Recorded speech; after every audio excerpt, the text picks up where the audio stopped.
கர்த்தருக்கு மகிமை உண்டாவதாக. இந்த ஜூலை 27ஆம் தேதி முழுவதும் கிருபையாய் நம்மை பாதுகாத்து வந்த தேவனுக்கு நன்றி செலுத்துவோமா? கிருபையும் மகிமையும் நிறைந்த எங்கள் பரிசுத்தமுள்ள நல்ல தகப்பனே, உம்மை ஸ்தோத்தரிக்கிறோம் துதிக்கிறோம் ராஜா. இந்த இரவு நேரத்திலும் உம்மை நோக்கி பார்க்கக்கூடிய கிருபையை கொடுத்ததற்காக நன்றி தகப்பனே. அப்போ அந்த நாளிலும் உங்களுக்கு பிரியமில்லாத காரியங்களை செய்து உங்களுடைய இருதயத்தை துக்கப்படுத்தியதற்காக எங்களை தயவாய் மன்னியும் ராஜா. உமக்கு பிரியமான பிள்ளையை வாழ உதவி செய்யுங்கப்பா. இந்த நாளிலும் எங்கள் தேவைகள் எல்லாவற்றையும் சந்தித்து நாங்கள் சோர்ந்து போகாதபடி உங்களுடைய வார்த்தை கொண்டு எங்களை குணப்படுத்தியதற்காக நன்றி தகப்பனே. ஆண்டவரே, இந்த நாளிலும் மற்றவங்க வாழ்க்கையை பார்த்து பொறாமப்பட்டதற்காக எங்களை மன்னிச்சிருங்க ஏசப்பா.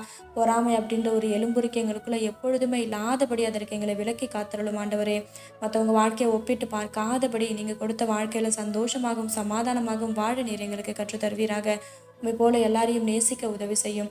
இரவு நேரத்தில் ஜெபிக்கிற ஒவ்வொருவரையும் ஆசீர்வதிங்கப்பா. அவர்கள் குடும்பங்களை நீர் பாதுகாத்து வழிநடத்தும். எங்கள் ஆவி ஆத்மா சரீரம் முழுவதையும் உடைய கரத்திலே கொடுக்கிறோம். நீர் பொறுப்படுத்த நீர் வழிநடத்தும். இயேசு கிறிஸ்துவின் நாமத்தில் ஜெபிக்கிறோம் எங்கள் ஜீவனோட நல்ல பிதாவே. ஆமென்.